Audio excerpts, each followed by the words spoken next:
السلام علیکم ناظرین، آج کی ویڈیو ایک ایسی پاک باز خاتون کے بارے میں ہے کہ جن کو ہمارے پیارے نبی حضرت محمد صلی اللہ علیہ وسلم نے 4 عظیم عورتوں میں شامل کیا ہے۔ ناظرین، وہ 4 عظیم ہستیاں حضرت خدیجہ سلام اللہ علیہا، حضرت فاطمہ سلام اللہ علیہا، حضرت مریم سلام اللہ علیہا اور حضرت آسیہ سلام اللہ علیہا ہیں۔ آئیے بات شروع کرتے ہیں فرعون کی شادی سے۔ ناظرین، فرعون مصر نے ریان بن ولید کی پوتی حضرت آسیہ کو شادی کا پیغام بھجوایا۔ یاد رہے، ریان بن ولید وہی بادشاہ تھا جو حضرت یوسف علیہ السلام کے دور میں تھا، اور وہ حضرت یوسف علیہ السلام پر ایمان لایا تھا، اور اس نے حضرت یوسف علیہ السلام کو عزیز مصر بھی بنا دیا۔ خیر، جب حضرت آسیہ سلام اللہ علیہ کو فرعون نے شادی کا پیغام بھیجا تو ان کے والد اور حضرت آسیہ کو بہت ناگوار گزرا، کیونکہ فرعون مصر پہلے دن سے ظلم و بربریت کے لیے مشہور تھا۔ لیکن فرعون نے اپنی بادشاہت کے زور پر جبراً حضرت آسیہ سے شادی کر لی اور دھمکی دی کہ اگر یہ شادی نہیں کرے گی تو آپ کے والدین کو قتل کر دیا جائے گا۔ لیکن ناظرین، شادی ہونے کے بعد بھی اللہ پاک نے حضرت آسیہ کو فرعون سے محفوظ رکھا اور وہ آپ پر قادر نہ ہو سکا۔ اس بارے میں مفسرین لکھتے ہیں کہ شادی کی پہلی ہی رات جب فرعون حضرت آسیہ سے ہم بستری کے لیے کمرے میں گیا تو اللہ تعالیٰ نے اس پر نیند کا ایسا غلبہ ڈالا کہ وہ ساری رات ہی سویا رہا۔ کچھ کتابوں میں لکھا ہے کہ اللہ رب العزت نے فرعون کو نامرد کر دیا تھا، جس وجہ سے وہ حضرت آسیہ سے صحبت ہی نہ کر سکا، اور بعض نے لکھا ہے کہ فرعون کو ایک ایسی عجیب بیماری لاحق ہوئی کہ طبیبوں نے اس کو ساری عمر صحبت سے منع کر دیا تھا۔ ناظرین، دیکھا جائے تو یہ بھی حضرت آسیہ کی ایک طرح سے کرامت ہی ہے کہ اللہ رب العزت نے انہیں کیسے فرعون کے ناپاک جسم سے محفوظ رکھا۔ بعض روایات میں فرعون کی ایک بیٹی کا ذکر بھی ملتا ہے۔ آپ کو بتاتے چلیں کہ وہ لڑکی انہوں نے کسی سے لے کر پالی تھی۔ ایک رات فرعون نے خواب میں دیکھا کہ اس کا محل نابود ہو چکا ہے۔ خوف و وحشت سے اس کا پورا وجود لرزنے لگا۔ اس نے نجومیوں کو بلا کر ان سے اپنے خواب کی تعبیر پوچھی تو انہوں نے کہا کہ ان قریب بنی اسرائیل کا ایک بچہ تمہارے محل کو نیست و نابود کر دے گا۔ اس لیے فرعون نے حکم دیا کہ بنی اسرائیل میں جس کے ہاں بھی لڑکا پیدا ہو اسے فوراً قتل کر دیا جائے، لیکن اگر لڑکی پیدا ہو تو اسے قتل نہ کیا جائے تاکہ ان کی نسل باقی رہے۔ ناظرین، جب حضرت موسیٰ علیہ السلام پیدا ہوئے تو ان کی والدہ نے فرعون کے سپاہیوں کے ڈر سے حضرت موسیٰ علیہ السلام کو ایک صندوق میں رکھ کر دریا میں ڈال دیا۔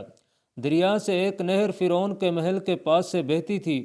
یہ صندوق بہتا ہوا اس نہر میں چلا گیا۔ فرعون نے حکم دیا کہ اسے محل میں لا کر کھولا جائے۔ جب صندوق کھولا گیا تو اس سے ایک خوبصورت بچہ نکلا۔ چونکہ یہ صندوق پانی اور درختوں کے درمیان پایا گیا تھا، اسی وجہ سے حضرت بی بی آسیہ رحمۃ اللہ علیہ نے آپ کا نام موسیٰ رکھا۔ ناظرین، حضرت آسیہ نے جب حضرت موسیٰ علیہ السلام کے چہرے پر نور دیکھا تو انہوں نے حضرت موسیٰ کو اپنا بیٹا بنا لیا اور فرعون سے کہنے لگی، یہ بچہ میری اور تمہاری آنکھوں کی ٹھنڈک ہے، اسے قتل نہ کرو۔ لیکن فرعون کہنے لگا، اسے تم ہی رکھو، مجھے اس کی کوئی حاجت نہیں۔ ناظرین، رسول اللہ صلی اللہ علیہ وسلم نے ارشاد فرمایا کہ اگر آسیہ کی طرح فرعون بھی اس بات کا اقرار کرتا کہ یہ بچہ اس کی آنکھوں کی ٹھنڈک ہے تو ضرور اللہ رب العزت اسے ہدایت فرما دیتا، جیسے حضرت آسیہ کو عطا فرمائی۔ حضرت آسیہ کو اللہ پاک نے قرآن میں عورتوں کے لیے نمونہ قرار دیا ہے۔ حضرت آسیہ شادی کے پہلے دن سے ہی فرعون کے ظالمانہ اور کافرانہ اقدامات کے خلاف پہاڑ بن کر کھڑی رہیں۔ حضرت موسیٰ نے جب اعلان نبوت کیا اور جب محل میں جادوگروں سے مقابلہ کیا تو یہ دیکھ کر حضرت آسیہ حضرت موسیٰ علیہ السلام پر ایمان لے آئیں۔ ایمان لانے کے بعد کافی دنوں تک انہوں نے اس بات کو فرعون سے چھپائے رکھا، لیکن جب فرعون نے خدائی کا دعویٰ کیا اور لوگوں سے خود کو سجدے کروانے لگا تو پھر حضرت آسیہ کھل کر میدان میں آ گئیں اور فرعون کے اس عمل کی سخت مخالفت کی۔ جیسے ہی فرعون کو پتہ چلا کہ میری بیوی بھی موسیٰ کے خدا پر ایمان لا چکی ہے تو اس نے حضرت آسیہ پر ظلم ڈھانا شروع کر دیے۔ روز دن اور رات ان کو مختلف اذیتیں دینے لگا، لیکن فرعون جیسا کافر شوہر بھی ان کے ایمان کو متزلزل نہ کر سکا۔ فرعون نے بہت زیادہ کوششیں کی تاکہ کسی نہ کسی طرح انہیں راہ راست سے منحرف کر دے، لیکن وہ ایسا نہ کر سکا، اور حضرت آسیہ بھی ان کی تمام کوششوں کو ناکام بنا کر صرف خدائے واحد کی عبادت میں مصروف رہیں۔ ناظرین، حضرت موسیٰ علیہ السلام کے چاہنے والے فرعون کے سپاہیوں کے ہاتھوں ظلم و ستم کی بھیڑ چڑھتے رہے اور انہیں بے دردی سے قتل کیا جاتا رہا، یہاں تک کہ فرعون نے حضرت موسیٰ علیہ السلام پر ایمان لانے والے ایک شخص کو، جسے قرآن کریم نے مومن آل فرعون کے نام سے یاد کیا ہے، بڑی ہی بے دردی سے قتل کر دیا، جس کے بعد حضرت آسیہ کے صبر کا پیمانہ چھلک اٹھا اور وہ کھلم کھلا فرعون کی مخالفت کرنے لگیں۔ فرعون میں غیظ و غضب کی آگ بھڑک اٹھی، اس نے اپنی زوجہ آسیہ کو بہت ہی دردناک طریقے سے اذیتیں پہنچائیں۔ اس ظالم نے ان پر بڑے بڑے عذاب کیے، ان کو بہت زیادہ مارا اور زد و کوب کیا اور چمیخا کر دیا، یعنی حضرت آسیہ رضی اللہ تعالی عنہ کے چاروں ہاتھوں پیروں میں لوہے کی کیلیں ٹھونک کر چاروں کونوں میں اس طرح جکڑ دیا کہ وہ ہل بھی نہیں سکتی تھیں، اور بھاری پتھر آپ کے سینے پر رکھ کر ان کو ریت پر دھوپ میں لٹا دیا اور پانی بند کر دیا۔ ایک دفعہ ذرا سوچئے تو صحیح دوستو کہ تنہا عورت اور ظالم و جابر شوہر کا محل ہاتھوں پیروں میں کیلیں ٹھوک دی گئیں، گرم ریت پر لٹایا ہوا ہے اور سینے پر ایک بھاری پتھر رکھ دیا گیا ہے، پھر بھی حضرت آسیہ سلام اللہ علیہ اپنے ایمان پر عزم و استقلال کے ساتھ ان مصائب کے باوجود قائم و دائم رہیں اور فرعون کے کفر سے خدا کی پناہ مانگتی رہیں۔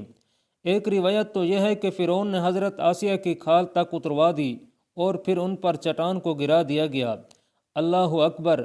آپ کا مزار پورانوار مصر میں واقع ہے۔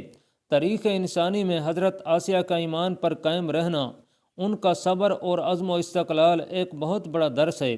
اس میں کوئی شک نہیں کہ عورت کے اندر اتنی طاقت موجود ہوتی ہے کہ وہ ہر طرح کے ظلم و ستم کے آگے پہاڑ بن سکتی ہے۔ اللہ پاک سے دعا ہے کہ وہ ہم سب کی بے حساب مغفرت فرمائے اور بروز قیامت ہمارا شمار اللہ کے برگزیدہ بندوں میں ہو جائے۔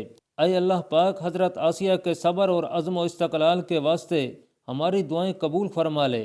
ناظرین، آمین لکھنا مت بھولیے گا، نہ جانے کس کی آمین سے ہماری دعائیں قبول ہو جائیں۔ اللہ پاک کمی بیشی معاف فرمائے۔ اللہ آپ کا حامی و ناصر ہو، آمین۔